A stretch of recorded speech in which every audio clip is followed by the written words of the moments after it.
Hi guys, for this week's media video discussion, one of the biggest influences on me growing up for media was the movie Miracle about the 1980 U.S. men's Olympic hockey team.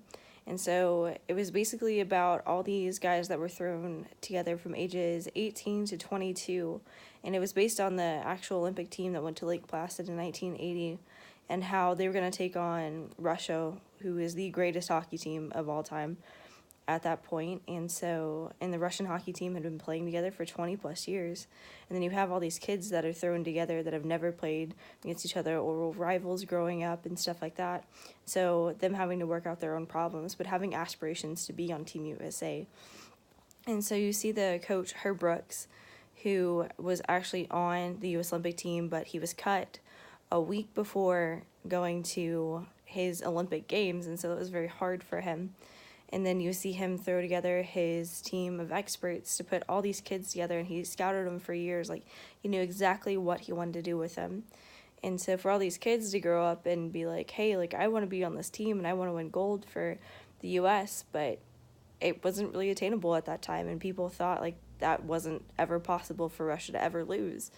And so kind of seeing them grow up and be like, hey, I want to do this when I grow up was really a big part of why I love hockey, especially because I work with ages 17 to 21, and so I was basically that age group, and they all aspire to be on Team USA, and they all want to play in the Olympics, and then they want to go on to NHL teams, and a lot of them are very talented guys, and so I think that's part of the reason that I love the team I work for, and because I get to see these guys and I get to talk to them about their dreams and their aspirations.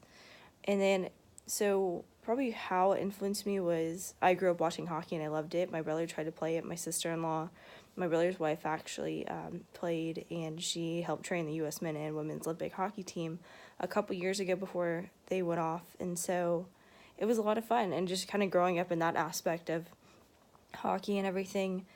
And then for how it kind of helped me out and everything for like the signs and the symbols and stuff. And so you see that, like, there's kind of like a foreshadowing of like the games and everything, because Team USA actually played Russia about, I think it was a week before the Olympics, and they lost 10-1. It was awful. It was a slaughter. And so people thought, wow, like, our Team USA team is going to be awful going to Lake Placid. But the coach never lost faith, and he never gave up on that team, and he worked those boys so hard. He worked them to their breaking point, but he taught them that they could go further in life than they ever dreamed, and that other people shouldn't just put limitations on them, that they could do so much greater things than they thought they could ever accomplish. And it's so much easier to do that with a team. So he was able to take these kids from across the nation and put them all together to form an Olympic team that actually won gold and beat Russia, that astounded the world and had some foreshadowing and stuff of the Cold War as well. So I encourage you to go watch the movie. It's incredible. It's very long, but it's a great watch. Thank you, guys.